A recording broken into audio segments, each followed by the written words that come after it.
2020 সালের 27 নভেম্বর ইরানের রাজধানী তেহরান থেকে কিছু দূরে একটি পাহাড়ি শহর অ্যাবসার্ড। শীতের বিকেল, রাস্তা প্রায় ফাঁকা, চারপাশে গাছ আর পাহাড়ের নীরবতা। একটি কালো গাড়ি ধীরে ধীরে এগিয়ে যাচ্ছে। গাড়িটির ভেতরে বসে আছেন এমন একজন মানুষ যাকে বহু বছর ধরে বিশ্বের গোয়েন্দা সংস্থাগুলো নজরদারিতে রেখেছিল। তার নাম মহসেন ফাকরিজাদে। কিন্তু সেই দিন তার জীবনের শেষ দিন হতে যাচ্ছে তা তিনি হয়তো জানতেন না। হঠাৎ রাস্তার পাশে একটি বিস্ফোরণ, তারপর কয়েক সেকেন্ডের গুলির শব্দ, মাত্র কয়েক মিনিট, তারপর আবার নীরবতা।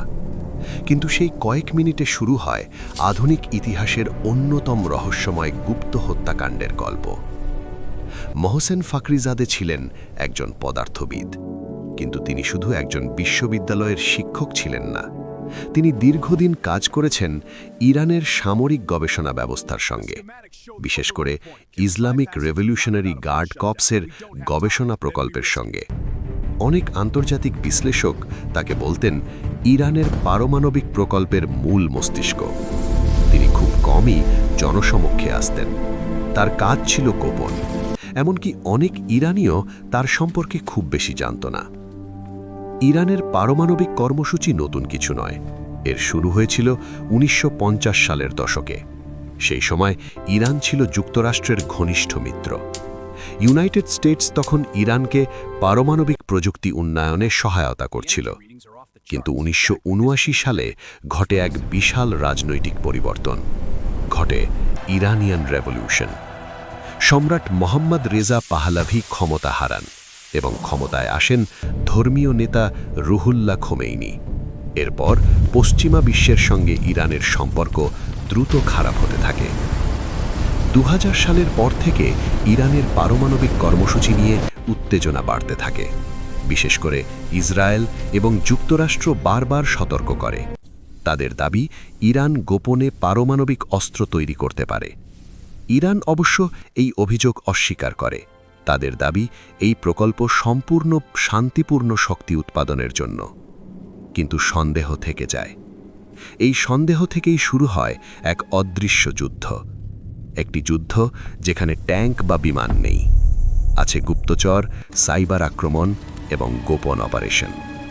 এর একটি বড় উদাহরণ ছিল একটি রহস্যময় কম্পিউটার ভাইরাস স্টারনেট। 2010 সালে এই ভাইরাস ইরানের পারমাণবিক স্থাপনাগুলোর যন্ত্রপাতি ক্ষতিগ্রস্ত করে। বিশ্লেষকরা এটিকে ইতিহাসের প্রথম বড় সাইবার অস্ত্র হামলা বলে মনে করেন।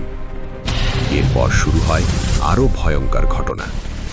2010 থেকে 2012 সালের মধ্যে কয়েকজন ইরানি পারমাণবিক বিজ্ঞানী রহস্যজনকভাবে নিহত হন।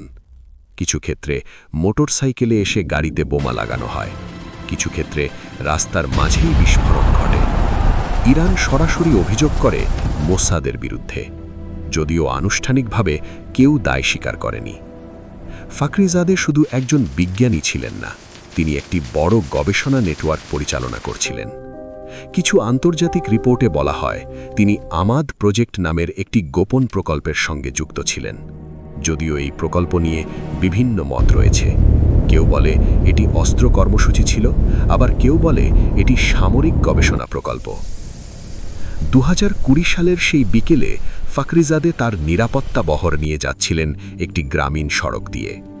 হঠাৎ রাস্তার পাশে একটি বিস্ফোরণ ঘটে, গাড়ির কনভয় থেমে যায়, তারপর শুরু হয় গুলির শব্দ। কিন্তু পরে তদন্তে উঠে আসে এক অবিশ্বাস্য তথ্য। হামলায় ব্যবহার করা হয়েছিল একটি রিমোট কন্ট্রোলড মেশিন গান, অর্থাৎ অস্ত্রটি দূর থেকে নিয়ন্ত্রণ করা হয়েছিল। কিছু রিপোর্টে বলা হয় এটি স্যাটেলাইট সংযোগ দিয়ে পরিচালিত হয়েছিল। যদি এই তথ্য সত্য হয়, তাহলে এটি আধুনিক গুপ্ত অপারেশনের ইতিহাসে এক নতুন ধাপ, কারণ এতে ব্যবহৃত হয়েছিল কৃত্রিম বুদ্ধিমত্তা এবং অত্যন্ত নির্ভুল লক্ষ্যভেদ প্রযুক্তি। এই ধরনের প্রযুক্তি ভবিষ্যতের যুদ্ধকে সম্পূর্ণ বদলে দিতে পারে। ঘটনার পর ইরান কঠোর প্রতিক্রিয়া জানায়। দেশটির নেতারা এটিকে রাষ্ট্রীয় সন্ত্রাসবাদ বলে অভিহিত করেন। অন্যদিকে আন্তর্জাতিক বিশ্লেষকরা এটিকে মধ্যপ্রাচ্যের ছায়াযুদ্ধের অংশ হিসেবে দেখেন। এই ঘটনা আবারও দেখিয়ে দেয় কিভাবে আধুনিক বিশ্বে যুদ্ধ অনেক সময় প্রকাশ্যে নয় বরং ছায়ার আড়ালে ঘটে। আজও অনেক প্রশ্নের উত্তর পাওয়া যায়নি। কে পরিকল্পনা করেছিল এই অপারেশন?